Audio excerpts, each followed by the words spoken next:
Hello दोस्तों, स्वागत है आपका हमारे यूट्यूब चैनल पर। तो आज हम आपको एक ऐसे दिग्गज नेता के बारे में बताएंगे जिसने भारत के हर इंसान के दिल पर राज किया है। Biography of Narendra Damodar Das Modi. अगर हम आपको इसका पूरा नाम बताएं इनका, तो श्री नरेंद्र दामोदर दास मोदी है। जन्म तिथि 17 सितंबर 1950। जन्म स्थान वडनगर, मेहसाना, गुजरात। पार्टी का नाम भारतीय जनता पार्टी बीजेपी। इन्होंने शिक्षा पोस्ट ग्रेजुएट की हुई है। इनके पिताजी का नाम है दामोदर दास मूलचंद दास मोदी।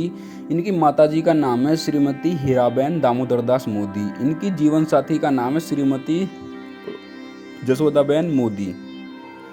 नरेंद्र दामोदर दास मोदी भारत के 14वें प्रधानमंत्री हैं, जिन्होंने 2014 में और फिर 2019 में भारतीय जनता पार्टी की प्रभावशाली जीत का नेतृत्व किया। मोदी के बारे में एक दिलचस्प तथ्य यह है कि वह पहली बार विधायक के रूप में गुजरात के मुख्यमंत्री बने।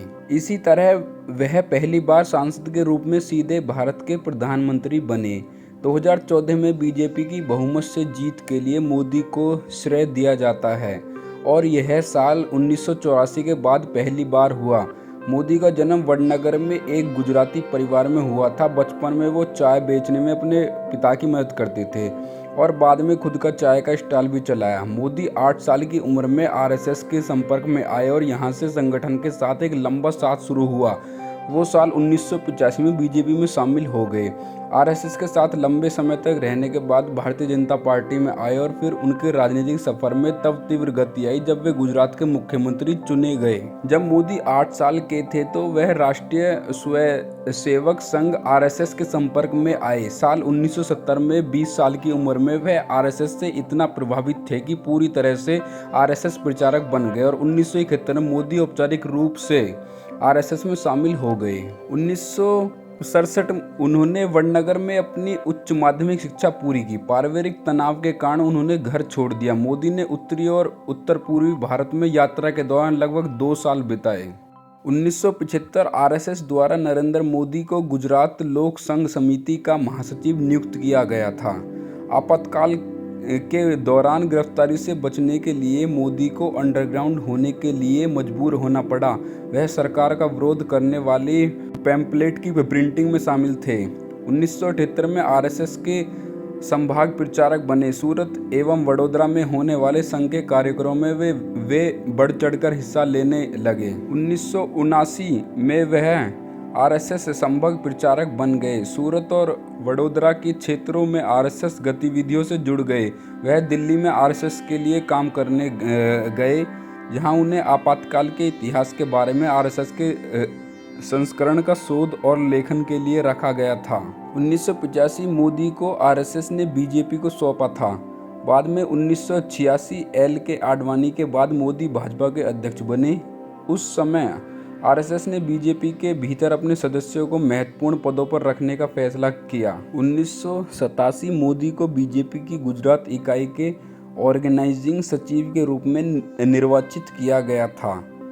1987 में मोदी ने अहमदाबाद नगरपालिका चुनाव में बीजेपी के अभियान को व्यवस्थित करने में मदद की और बीजेपी ने चुनाव में जीत दर्ज की।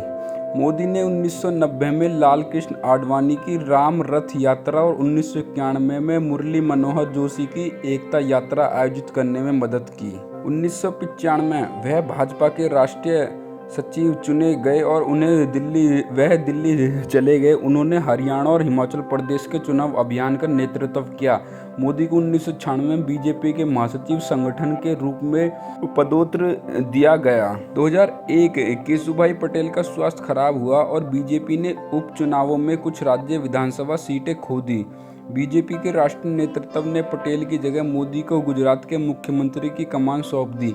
7 अक्टूबर 2001 को मोदी ने गुजरात के मुख्यमंत्री के रूप में शपथ ली। 24 फरवरी 2002 को उन्होंने राजकोट द्वितीय निर्वाचन क्षेत्र में उपचुनाव जीता। उन्होंने कांग्रेस के अश्विनी मेहता को 14,728 मतों से पराजित किया। यह उनकी पहली और बहुत छोटी समय सीमा थी। 2002 में उन्होंने मणिनगर से चुनाव लड़ा और बेहतरीन जीत दर्ज की। उन्होंने कांग्रेस के ओझा यतिन भाई नरेंद्र कुमार को 38,255 मतों से पराजित किया। उन्हें गुजरात के मुख्यमंत्री के रूप में दूसरी पारी के लिए भी चुना गया। 23 दिसंबर 2007 को मुख्यमंत्री के रूप में मोदी का तीसरा कार्यकाल शुरू हुआ और 20 दिसंबर 2012 को पूरा हुआ। इस बार फिर उन्हें मणिनगर से जीत हासिल हुई। उन्होंने कांग्रेस के दिनसा पटेल को हराया। 2012 मोदी फिर से मणिनगर से चुने गए। इस बार उन्होंने भट्ट श्रेता संजीव को 34,097 मतों से पराजित किया। उन्होंने फिर से मुख्यमंत्री के रूप में चौथे कार्यकाल के लिए शपथ ली। बाद में उन्होंने 2014 में विधानसभा से इस्तीफा दे दिया। 2014 नरेंद्र मोदी 14वें और भारत के वर्तमान प्रधानमंत्री के रूप में चुने गए। मोदी ने 26 मई 2014 को भारत के प्रधानमंत्री के रूप में शपथ ली थी। वह ब्रिटिश साम्राज्य से भारत की आज़ादी के बाद पैदा हुए पहले प्रधानमंत्री बने। 23 मई 2019 को नरेंद्र मोदी एक बार फिर वाराणसी से सांसद चुने गए। उन्होंने लोकसभा चुनाव में वाराणसी सीट पर कांग्रेस के नेता अजय राय को हराया। इस जीत के साथ उन्हें फिर से भारत का प्रधानमंत्री चुना गया।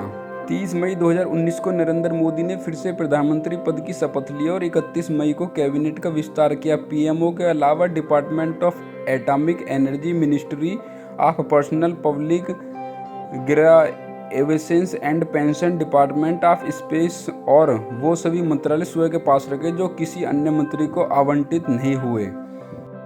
उपलब्धियां। अब हम आपको इस दिग्गज नेता की उपलब्धियां बताते हैं। इंडिया टुडे द्वारा 2007 के एक राष्ट्रव्यापी सर्वेक्षण में मोदी सर्वश्रेष्ठ मुख्यमंत्री साबित हुए। टाइम मैगजीन के एशियाई संस्करण के कवर पेज पर दिखाई दिए।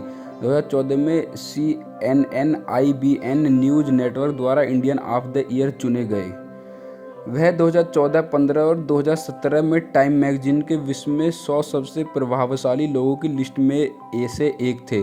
2014 और 2016 में टाइम मैगजीन रीडर्स पोल में मोदी को पर्सन ऑफ द ईयर यानी कि साल के सबसे प्रभावशाली व्यक्ति का खिताब हासिल किया। फोर्ब्स मैगजीन ने उन्हें साल 2014 में दुनिया का 15वां सबसे शक्तिशाली व्यक्ति माना। उन्हें 2015, 2016 और 2018 में दुनिया में 9वें सबसे शक्तिशाली व्यक्ति का दर्जा मिला। 2015 में मोदी फॉर्च्यून मैगजीन की दुनिया के सबसे महान नेताओं की पहली वार्षिक सूची में 5वें स्थान पर थे। अपनी प्रीमियरशिप के दौरान भारत 2018 में विश्व बैंक द्वारा बिजनेस रैंकिंग की लिस्ट में 100वें स्थान पर पहुंच गया था। तो दोस्तों, आपको हमारी बताई गई बायोग्राफी में अगर हमारी बताई गई बायोग्राफी अच्छी लगी हो तो वीडियो को लाइक करना, चैनल को सब्सक्राइब जरूर करना। धन्यवाद।